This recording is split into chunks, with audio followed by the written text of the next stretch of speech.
Mafia the villain গল্পের পর্ব ১। সবার সামনে রাতের ঠোঁট দুটো নিজের ঠোঁটের সাথে আঁকড়ে ধরল নেহাল। রাত ছাড়ানোর চেষ্টা করছে, কিন্তু নেহাল তাকে ছাড়ছে না। রাতের বাবার চোখ যেন ছানাবড়া হয়ে গেল। পাত্রপক্ষের সামনে যে নেহাল এই কাজ করবে তা তিনি ভাবতে পারেনি।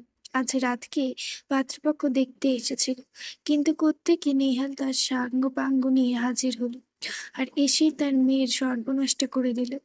১০ মিনিট পর নেহাল রাতকে ছাড়লো। রাত তো পুরো বরফ হয়ে দাঁড়িয়ে আছে। এটা কি হলো তার সাথে?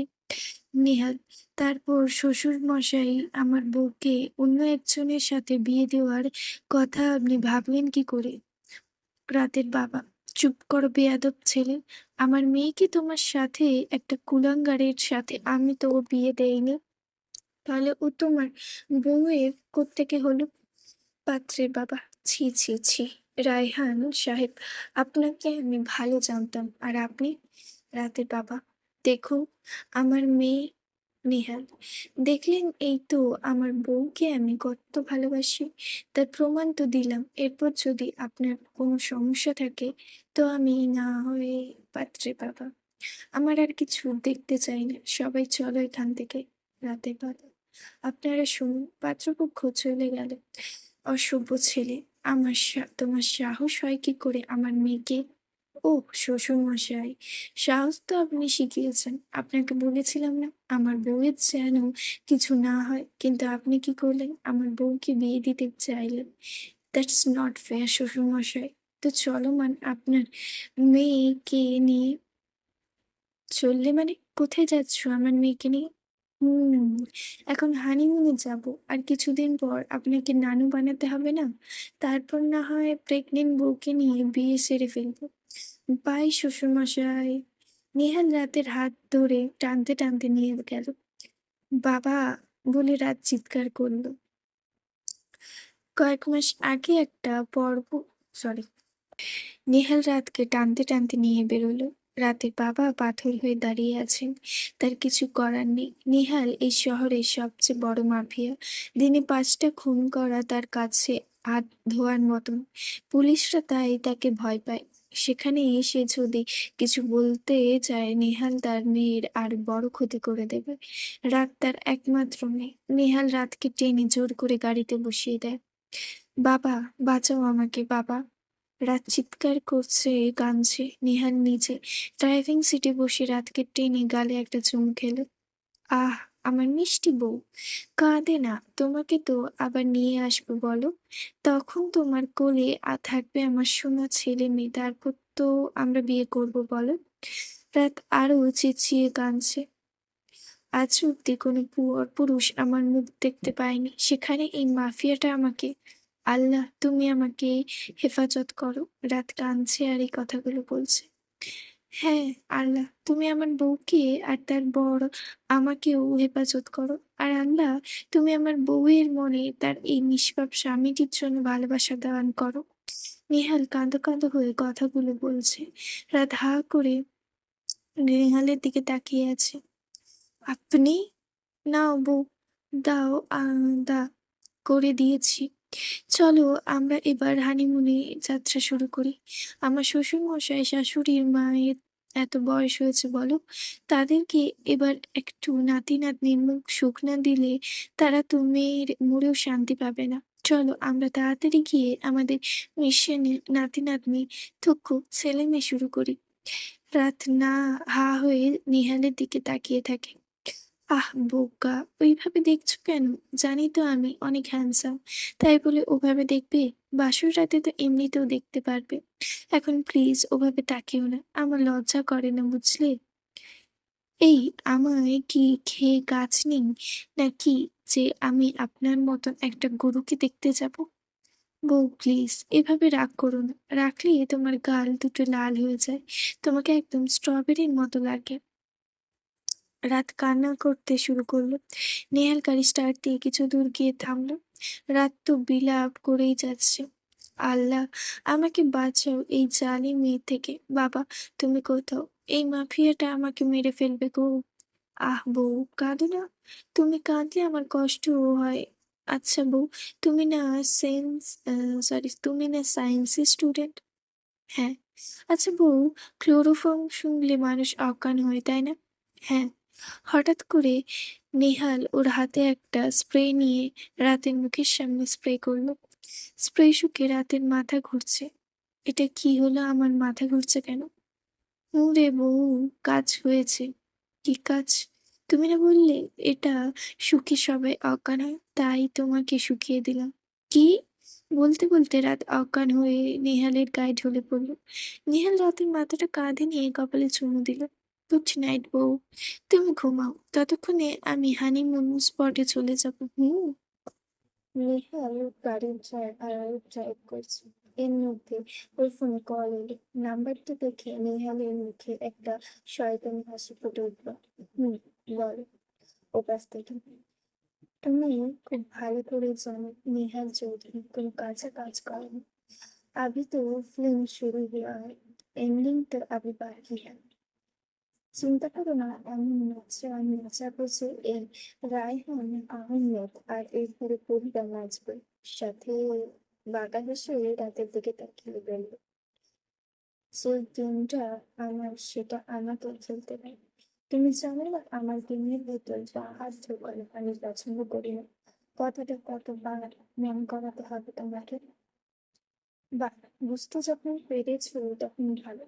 এখন ফোন রাখো, আমার আবার আমার শ্বশুর মশাইয়ের সাথে কথা বলতে হবে। নেহাল ফোন কেটে দিল। নেহাল গাড়ি থামিয়ে রাখে, মাথাটা নিচে কাঁধে রাখবে, কপালের উপর থেকে চুলগুলো সরিয়ে দিল। মাস্টার নাট, হা হা, সবকিছু ঠিক আছে, কিন্তু মাঝখানে তোমাকে ফাঁসতে হলো রাত্রে। নেহাল নিজের পকেট থেকে রিভলভার বের করল। তারপর সেটা রাতের মাথায় দিল। হঠাৎ করে নামিয়ে ফেললো। তারপর তোর রাতের কপালে চুমু রেখে দিল। মন তো চাইছে এখনই তোমাকে মেরে ফেলি, কিন্তু এমন মায়া তুমি না করলে পারতে রাতে। যাই হোক, দেখি এবার শ্বশুর মশাইয়ের সাথে কথা বলতে হবে।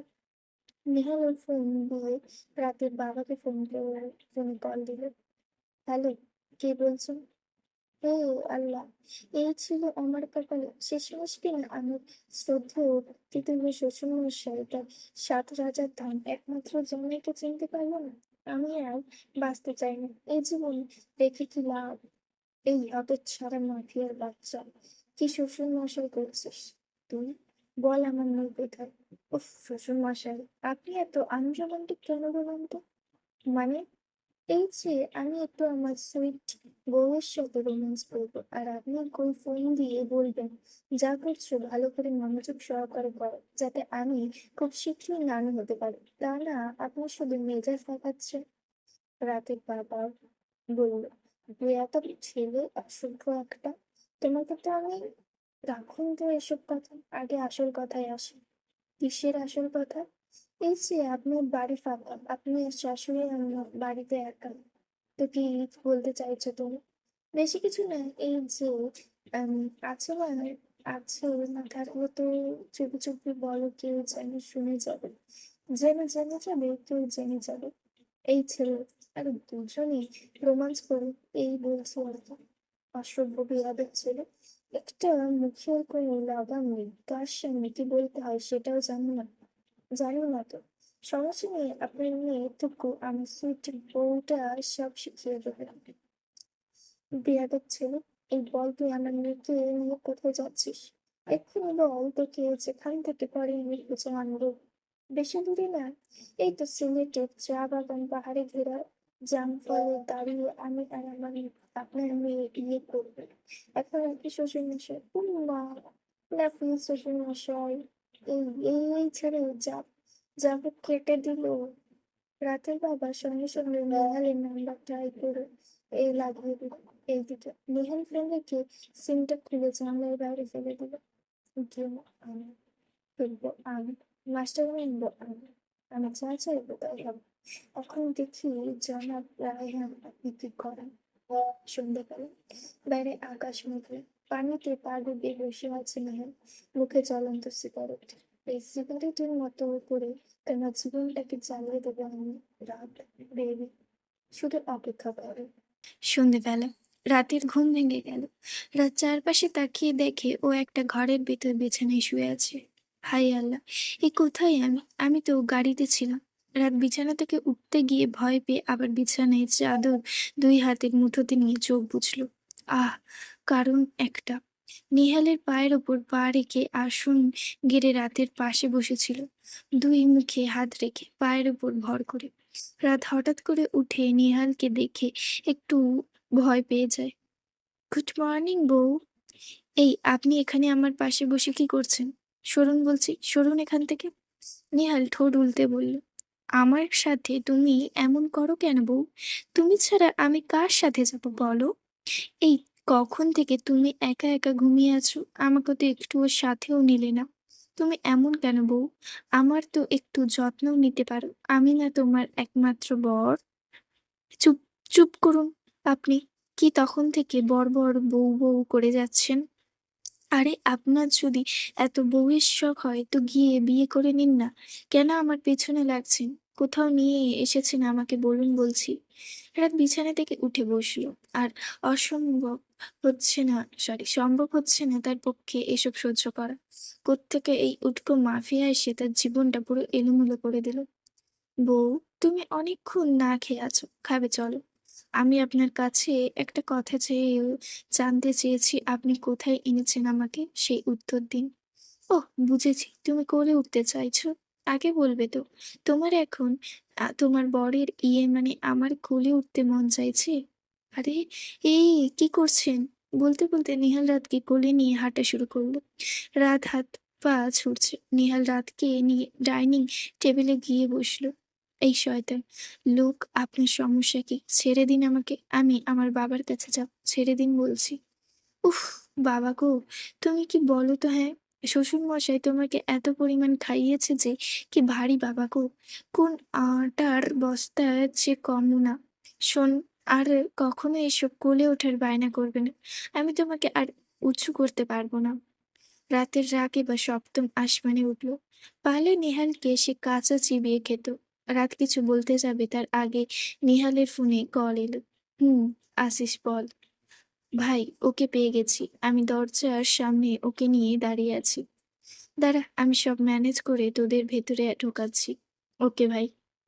নিহাল ফোন কেটে দিয়ে প্লেটে কিছু খাবার বাড়ল। তারপর রাতের হাতে ধরে টেনে উঠালো। কি করছেন টাকি? ছাড়ুন বলছি, আপনার সাহস তো কম না, আপনি আমার হাত ধরছেন, ছাড়ুন। উফ বউ, তুমি বড্ড বেশি কথা বলো। চলো ঘরে চলো, তুমি ঘরে গিয়ে খাবে। নেহাল রাতকে টেনে ঘরে খাবারের প্লেট দিয়ে বসিয়ে দরজা লাগিয়ে দিয়ে গেল। যাওয়ার আগে বলে গেল, দরজা লক করলাম না, এই লকটা নষ্ট। তুমি এখানে বসেই খাবে, এক পাও বাইরে রাখবে না। বলে নেহাল চলে গেল। রাত বসে ভাবছে, কি এমন কাজ করছে এই মাফিয়াটা যে যার জন্য আমাকে এখান থেকে যেতে নিষেধ করলো? আর কেই বা আসছে? আচ্ছা, বাবা আসেনি তো? রাত খাবার প্লেটে রেখে দৌড়ে দরজার একটু ফাঁক করে গিয়ে দেখলো বাড়িটা দোতলা। রাতের ঘর থেকে ডাইনিংটা সরাসরি দেখা যাচ্ছে, আর সিঁড়ির কোণ দিয়ে সদর দরজা। নেহাল গিয়ে দরজা খুলল। আশিস আর সাহিব নেহালের ডান বাম হাত দুজনে। একটা লোককে টানতে টানতে ঘরে এনে ফ্লোরে ছুঁড়ে ফেললো। লোকটিকে দেখে রাতের চিনতে একটু অসুবিধা হলো না। লোকটি রাতের বাবার কোম্পানির পার্টনার আলতাফ আঙ্কেল। ওনাকে এরা কেন নিয়ে এসেছে? নেহাল গিয়ে আলতাফ এর কলার ধরে উঠিয়ে চেয়ারে বসিয়ে তাতে বসালো। সাইফ দড়ি দিয়ে বাঁধ শালাকে। সাহেবকে দড়ি নিয়ে আলফাতকে বেঁধে ফেললো। আর আসিফ আলফাতের মাথাটা বন্দুকে ধরে রেখেছে। আমি তোমার বাবার বয়সী। তোমার লজ্জা করে না আমার মতো একজন লোককে এভাবে? চুপ, একদম চুপ, কথা বলবি না। নিহালের ভয়ঙ্কর চেহারা দেখে রাতের হাত পা কাঁপছে। হ্যাঁ, সেই চেহারা যেটা প্রথমবার রাত দেখেছিল। কি নিষ্ঠুরভাবে কলেজে সে ছেলেটিকে নিহাল খুন করছিল। কেউ প্রতিবাদ করতে চায়নি। সেদিন রাত প্রতিবাদ করতে গিয়ে তাই হয়তো তার আজ এই পরিণতি। নিহালের চোখ মুখ দিয়ে যেন রক্ত বেরোচ্ছে। রাত হাতের রগগুলো ফুলে গেছে। দেখো বাবা, আমি কিছু করিনি। চুপ, একদম চুপ। আমাকে মিথ্যে শোনাতে আসবি না। আমি জানি তুই এই রায়হান আহমেদের নষ্ট এর মূল। তোরা এই সবাই আমার মা আর বোনকে। বল, কেন করছিস? কি হয়েছিল সেদিন বল? বিশ্বাস করো বাবা, আমি ভাই, দেখুন ব্যাটা কেমন করছে। আমার মনে হয় না ও কিছু বলবে। হ্যাঁ বস, শুনেছি ও হার্টের পেশেন্ট। এখন যদি হার্ট অ্যাটাক মারা যায় তাহলে তো আমরা হেরে গেলাম। এত কষ্ট করে ওকে ধরে এনেছি। ভাই, ওর সব ডকুমেন্ট, পেন ড্রাইভ যা কিছু আছে সব আমাদের কাছে। ও না থাকলেও বাকি। হ্যাঁ তাই। নেহাল চৌধুরী কারোর কাছে হার মানে না বলে নেহাল পেছন থেকে পকেট থেকে ওর রিভলভার বের করে গুনে গুনে 3টি গুলি ছুড়ে দিল আফতাবের বুকে। আফতাবের রক্ত এসে নেহালের মুখে লাগলো। যা, এই আবর্জনাকে ফেলে দিয়ে আয়। এইদিকে রাত আ করে চিৎকার করলো এবং বলল, আফতাব আঙ্কেল। চোখের সামনে এত বড় ঘটনা রাত সইতে পারল না। রাতের চিৎকার শুনে সবাই চোখে ওপরে। রাত নেহালের চাহনি দেখে আরো ভয় পেল। মুখে গায়ে রক্ত লেগে থাকলে নেহালকে কোন হিংস্র পশুর চেয়ে কম লাগছে না। রাত দৌড়ে ঘরের ভেতরে গিয়ে খাটের এক কোণায় বসে পড়ে ভয় ফুপিয়ে কান্না শুরু করলো। এমন সময় নিহাল ঘরে আসলো। নিহালের মুখ থেকে রক্ত পড়ছে। নিহাল রাতের দিকে এগিয়ে যাচ্ছে। আমাকে আমাকে মারবেন না। আমি আমি কিছুই দেখিনি। আপনি এইদিকে আসছেন কেন? নেহাল খাবারের প্লেট নিয়ে খাটের একদম কোণে গিয়ে রাতের মুখের কাছে ধরল। আমি কিছু দেখিনি। ছেড়ে দিন আমাকে। খেয়ে নাও। না না না, খাও বলছি। আমি আমি রাত আর কিছু বলতে পারল না। সেন্সলেস হয়ে গেল মাঝরাতে। নেহাল রাতের পাশে বসে আছে। রাতের এখনো জ্ঞান ফেরেনি। ভয় গায়ে জ্বরও এসেছে। এমন সময় কল এলো।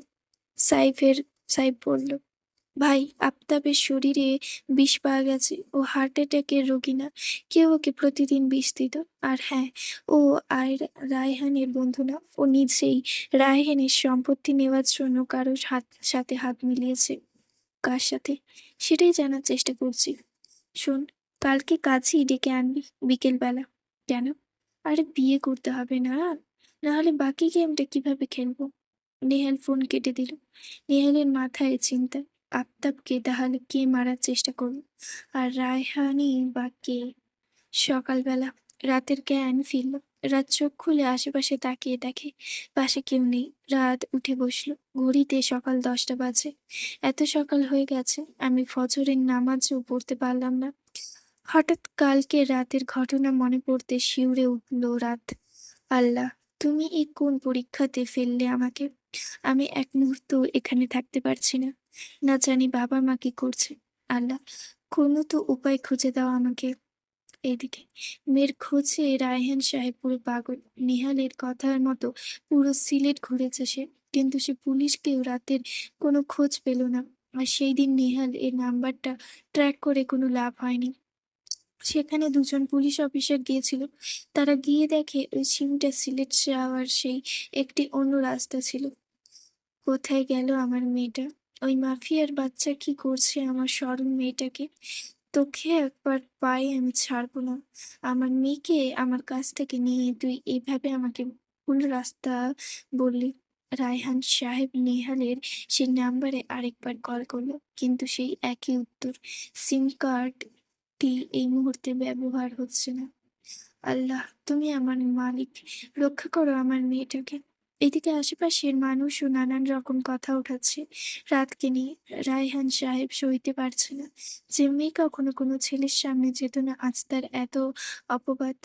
সুইজারল্যান্ডে বরফ ঢাকা প্রকৃতি উপভোগ করছে নাজমুল চৌধুরী। সাথে রয়েছে তার ঘনিষ্ঠ বন্ধু আরাফ মাহমুদ। আচ্ছা, কি মজা পাচ্ছিস বলতো? তোর ওই খেলা তুই কখন থামাবি? নজরুল। হুম। নেহাল চৌধুরী নিজেকে খুব চালাক ভাবে।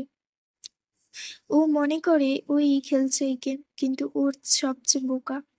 ও জানে না আমি ওর বাপ, ও আমার না। ও সেই স্কুলে পড়ে এখন আমি সেখানকার প্রিন্সিপাল রে। শুধু দেখে যা কি হয়। রায়হানকে আমি কিভাবে না চাই। হুম। আরাফ উঠে আশেপাশে হাঁটছে। আদেও কি তুই খুব চালাক রে নাজমুল? হা হা। গেম? গেম খেলবি তাও তুই? আরে তুই তো এই আরাফের কাছে দুগ্ধপোষ্য শিশু। হা হা হা। এইদিকে রাত বিছানা থেকে উঠে গেছে। সেই এমন সময় নিহাল হাজির। রাত তাড়াতাড়ি ওড়না দিয়ে মাথা পেঁচিয়ে নিল। বউ! রাতের মেজাজ একদিকের থেকে খুব খারাপ হচ্ছে। প্রথমত সে অবিবাহিত মেয়ে, এইভাবে তাকে এখানে আটকে রাখা, তারপর নেহাল এই ঢঙের বউ ডাক। রাত কিছু বলতে গিয়েও থেমে গেল। না, কাল রাতে এই বিষয় নিয়ে যদি মাফিয়াটা আমাকে মেরে দেয়, তখন কি হবে? নিজের ভয় ইচ্ছে, বাবা মায়ের জন্য কষ্ট হচ্ছে, এই মাফিয়া যদি ওদের কোনো ক্ষতি করে দেয়। না, আমাকে ধৈর্য ধরতে হবে। আল্লাহ বলেছেন বিপদের সময় ধৈর্য ধারণ করতে। মনে মনে ও বউ, কি গো, কি ভাবছো? আমার কথা ভাবছো বুঝি? দেখুন, বারবার এক কথা বলবেন না। আমি আপনার বউ না। আর হ্যাঁ, আমি কোনো পরপুরুষের কথা ভাবি না। তুমি আমাকে এইভাবে বলতে পারলে বউ? তুমি জানো তোমার এই কথাটা আমার কোথায় কতটুকু লেগেছে? রাত নেহালের কথায় মাথা মুন্ডু কিছুই বুঝছে না। এই যে দেখো, এইখানে এইখানে থেকে 2 মিটার উঁচুতে 3 ইঞ্চি, ভেতরে 5 ইঞ্চির গভীরে 6 কিলো, পেছনে 8 কেজি, ডানে 10 কেজি, বামে 2 লিটার, ওপরে 3 ফুট গভীর। দেখলে তো কতটা লেগেছে আমার? নেহালের কথা শুনে রাতের জ্ঞান হারানোর উপক্রম। রাতের কাছে নেহালকে শুধু মাফিয়া না, একটা হিংস্র খুনি না, বরং পাবনা থেকে পলাতক পারলেও পাগল বলে মনে হচ্ছে। আচ্ছা বউ, চলো এখন আমরা নিচে গিয়ে দুজনে রান্না করবো। চলো তো, খুব খিদে পেয়েছে তোমার। বলি নেহাল রাতের হাত ধরে টানা শুরু করলো। এই ছাড়ুন বলছি, সমস্যা কি আপনার? সবসময় কোনো কেন গায়ে হাত দিয়ে কথা বলেন? ছাড়ুন। কে শোনে কার কথা? নেহাল রাতকে টেনে নিয়ে রান্নাঘরে গেল। তারপর বিভিন্ন মশলা নামাতে শুরু করলো। বউ চলো, আজ আমি আর তুমি গরুর গোশত খাবো। বলে নেহাল কড়াইতে তেল গরম করে মশলা দিতে লাগলো। হঠাৎ, আহ, কি হয়েছে আপনার? বউ, আমি কিছু দেখতে পাচ্ছি না। চোখ খুব জ্বলছে। শুকনো মরিচের গুঁড়া হাতে ছিল এটা চোখে। বউ, আমাকে বেসিনের কাছে নিয়ে চলো প্লিজ। রাত আর কোনো উপায় না পেয়ে নেহালকে বেসিনের কাছে নিয়ে গেল। নেহাল পানি ঝাপটা চোখে দিয়ে দিচ্ছে, কোনো কাজ হচ্ছে না। বউ, ফ্রিজে ঠান্ডা পানি এনে দাও না, আমি সইতে পারছি না। চোখ খুব জ্বলছে, তাকাতেও পারছি না। রাত গিয়ে ফ্রিজ থেকে ঠান্ডা পানি নিয়ে একটা গামলাতে নিল। রাত নেহালের কাছে যেতে যাবে, তার আগে থেমে গেল। না, এই মাফিয়া ঠিক মতো তাকেও পারছে না। এই সুযোগ আমাকে পালাতে হবে। রাত পানির ভেতর পুরো মরিচের সব গুঁড়ো ঢেলে দিল। এবার বুঝবি মানুষের ক্ষতি করতে আসলে কি হয়। এদিকে, বউ কোথায় তুমি? তাড়াতাড়ি আসো, আমি সইতে পারছি না। এই তো চলে এসেছি, নিন ভালো করে চোখ ধুয়ে ফেলুন। পানিতে হাত দিয়ে চোখে যেই ঝাপটা দিল, বেচারা চেঁচিয়ে উঠল। আহ বউ, কি এনেছো তুমি এটা? আহ! রাত এই ফাঁকে দৌড় দিয়ে সদর দরজা খুলে যেই বাইরে যাবে, তাকিয়ে দেখে নেহালের সাঙ্গপাঙ্গ সব দরজার সামনে পাহারা দিচ্ছে। ভাবি, কোথায় যাচ্ছেন আপনি? ভাইকে ছাড়া আপনি কোথাও যেতে পারবেন না। আমি তো আপনাদের ওই ডাকতে এসেছি। দেখুন না আপনার ভাই কেমন চেঁচাচ্ছে, ওনার চোখে কি গেছে? কি? নেহালের চিৎকার সবাই শুনতে পেল। সাইফ, হ্যাঁ তাই তো, এটা তো ভাইয়ের গলা। এই সবে চলো, বলে সবাই ভেতরে চলে গেল। রাত বাইরে একা। রাত কিছু না ভেবে বাইরে থেকে সদর দরজাটা লক করে দৌড় দিল অজানা পথে। আমাকে এখান থেকে পালাতেই হবে। সে কখন থেকে দৌড়াচ্ছে এ রাত দুপুর গড়াতে ছোট, কিন্তু কোন পথেই চিনছে না। রাতের আর শক্তি নেই দৌড়ানো, সব কাল থেকে পেটে কিছু পড়েনি। রাস্তার একটা লোককে দেখে রাত ডাক দিল। এই যে ভাই, শুনছেন? জি বলেন। এটা কোন জায়গা ভাই? কেন? কক্সবাজার। কক্সবাজার? এখানে নিয়ে এসেছে আমাকে, কিন্তু এখন বাড়ি ফিরবো কি করে? আমি তো এখানকার কিছুই চিনি না। মনে মনে ভাবলো রাত। আপা, কোনো দরকার আছে নি? এখানে বাস স্ট্যান্ড কোথায় আছে ভাই, বলতে পারবেন? কোথায় যাবেন আপনি? ওই তো ঢাকাতে, ওই দিক দিয়ে। ধন্যবাদ আপনাকে। লোকটা রাতকে পথ দেখিয়ে দিল, কিন্তু রাত আর এগোতে পারছে না। অনেক কষ্টে হাঁটতে থাকলো রাত। কাছে টাকা নেই, যে কোনো গাড়ি নেবে, বাসের টিকিট কি দিয়ে কাটবে তাও জানা নেই। তার শুধু এখান থেকে পালাতে হবে। হাঁটতে হাঁটতে অনেক দূরে এসে পড়েছে রাত। পা দুটো আর চলছে না। রাত পা পেরে বসে পড়ল পথের কাছে, একটা গাছের নিচে, মাথার উপর সূর্য। রাতের পানি তেষ্টা পেয়েছে খুব। আহ, পানি! হঠাৎ রাতের সামনে কেউ পানির বোতল ধরলো। রাত কিছু না দেখে বোতল নিয়ে ঢকঢক করে পানি খাওয়া শুরু করলো। হঠাৎ রাতের চোখ গেল সামনে থাকা মানুষটির দিকে। তাকে দেখে রাতের গলায় আরো শুকিয়ে যাচ্ছে, হাত পা অসাড় হয়ে যাচ্ছে। আর সামনে থাকা মানুষটি রক্তচক্ষু নিয়ে যেন তাকে গিলে খাচ্ছে।